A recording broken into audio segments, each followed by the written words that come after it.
Where I live in Galgate, in 2017 we had a really big flood. I have a stream goes across the front of my house, and normally it's about 2 centimetres deep, and it's down a big culvert, so it's got sort of like 6-foot walls on either side of it, and you look at it and you think that will never flood. In 2017 it was 8 foot deep. My dishwasher was downstairs, my cooker, everything was all broken, and then the power went off. I think by night time I had no heating, no electricity, no lights, nothing. Or pictures of your relatives that are no longer here, or things that you've had when you were a child have gone because you have to get rid of them because they're full of sewer water. It's just like your life's disappeared. You know, imagine that you go in your house and your it's gone, that's it.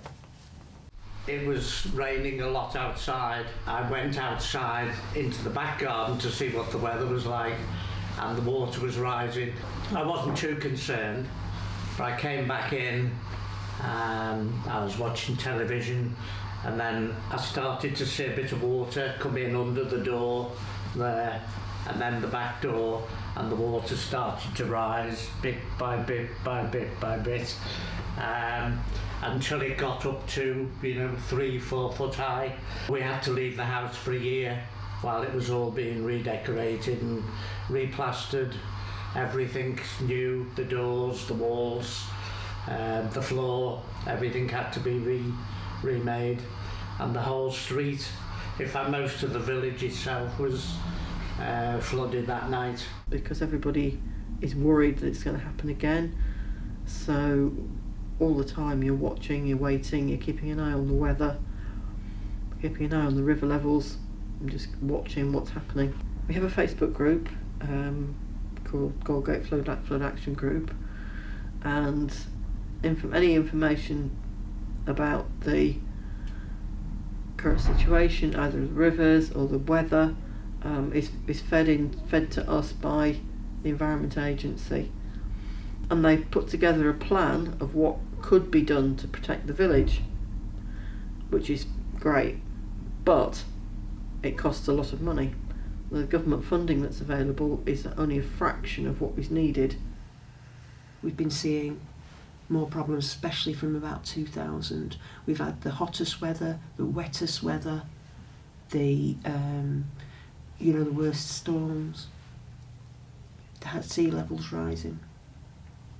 All these things are really getting quite bad now, and it's important for governments to be looking at this. It's something that needs to be taken really seriously and acted upon.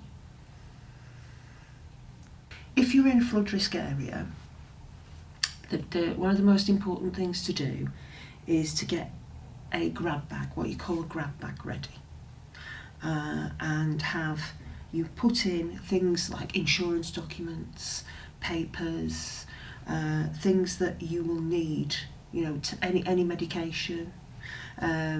Children, when they did it, put in a toy that they particularly loved, and it's just a bag you can grab, and you have all the things together in one area, and they're not going to get flood damage, and the things you need when you leave that house if it's being flooded, and then you can sort everything out for yourself. So it's important things. So torch, batteries, things like that.